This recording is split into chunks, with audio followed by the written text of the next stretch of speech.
From Wisconsin to Ohio to Michigan to New Jersey, budget battle showdowns are coming soon to a state house near you. Thousands of angry school teachers, union members, and their sympathizers have descended on capitals to fight against reduced compensation for public employees. To call this a budget fix bill is nonsense. It's a union-busting bill.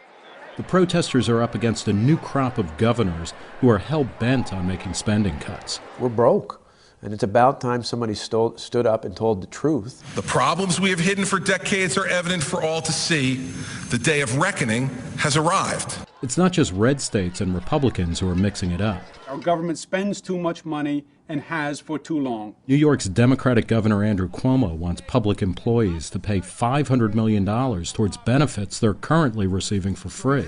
New Jersey's Chris Christie is proposing public employees pick up 30% of their health care premiums. Wisconsin's Scott Walker wants public employees to pay at least 13% of their health care premiums. And he wants state workers to start contributing to their retirements for the first time. Even after those adjustments, Badger state workers would be paying far less for those things than most in the private sector. The private sector for years has been making sacrifices to keep people working. We should expect the same from government. Walker's bill would also restrict collective bargaining rights for public employees. Walker and others argue that the current process is inherently stacked against taxpayers because the government isn't spending its own money like companies in the private sector do. What's more, taxpayers have no way of opting out of any agreement that's reached. In the private sector, consumers can always take their business elsewhere. That's the basic reason why progressives such as Franklin Roosevelt and labor legend George Meany were against unions for government workers. This has got nothing to do with money.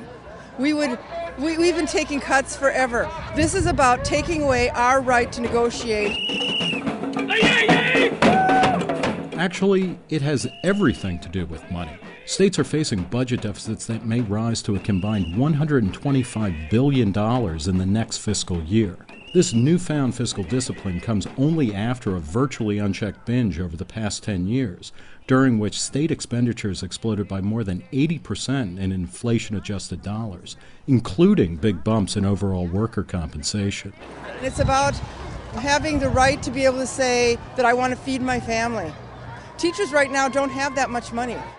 In fact, public school teachers nationwide make over 1/3 more in straight salary than their private school counterparts. And when it comes to benefits, there's a growing gap between what public school teachers get toward their retirement and what private sector professionals receive.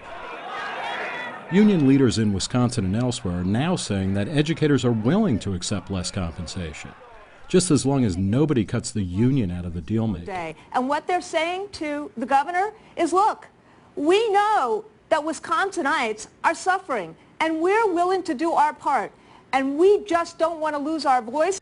Whatever the fate of public employee unions in this, the winter of our discontent, there's no question that teachers and other state workers are going to have to get used to making less. That might not be a revolution, but it counts as real progress in a country where every state government has already spent itself to the brink of bankruptcy.